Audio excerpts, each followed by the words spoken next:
ప్రజావాణి కార్యక్రమంలో ప్రజల నుండి వచ్చిన అర్జీల పరిష్కారం సత్వరమే చేయాలని, దరఖాస్తులకు అత్యంత ప్రాధాన్యతనిచ్చి అర్జీలను పెండింగ్లో ఉంచకుండా పరిష్కరించాలని అడిషనల్ కలెక్టర్ సంబంధిత అధికారులను ఆదేశించారు. సోమవారం కరీంనగర్ కలెక్టరేట్ ఆడిటోరియంలో నిర్వహించిన ప్రజావాణి కార్యక్రమం సందర్భంగా అడిషనల్ కలెక్టర్ సమీకృత జిల్లా కలెక్టరేట్లో ప్రజల నుంచి దరఖాస్తులను స్వీకరించారు. ఈ ప్రజావాణి కార్యక్రమంలో డిఆర్ఓ, ఆర్టీఓ, సంబంధిత జిల్లా అధికారులు తదితరులు పాల్గొన్నారు.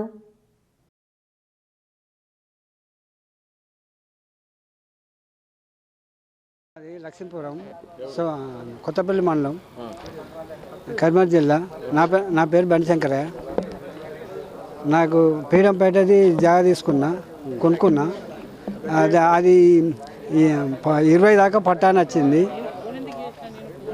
దాన్ని మళ్ళీ ఒక నంబర్ 21 నంబరేమో అసైన్లో పెట్టారు, 22 ఏమో ప్రొహిబిటెడ్లో పెట్టారు.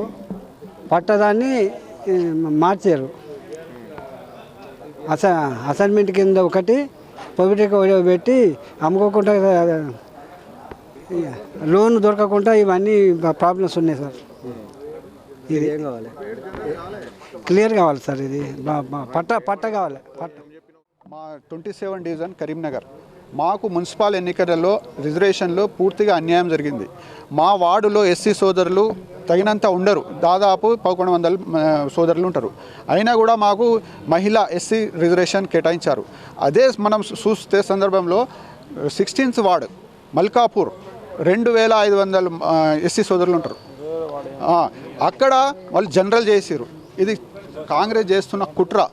రిజర్వేషన్లో మనం ఈరోజు అన్యాయం జరిగిందని కలెక్టర్ గారికి ఒక వినతి పత్రం ఇవ్వడం జరిగింది. మేము దీనికి మనం కోర్టు కూడా పోతాం, ఛాలెంజ్ చేస్తాం. ఎందుకంటే ఒకవైపు ఎలక్షన్ కమిషన్ ఒక పారదర్శకంగా మేము ఎన్నికలు నిర్వహిస్తాము, అదే రేవంత్ రెడ్డి గారు కాంగ్రెస్ గారు అదే చెప్తుర్రు. కానీ ఇక్కడ చేస్తున్న మాత్రం కుట్రలు.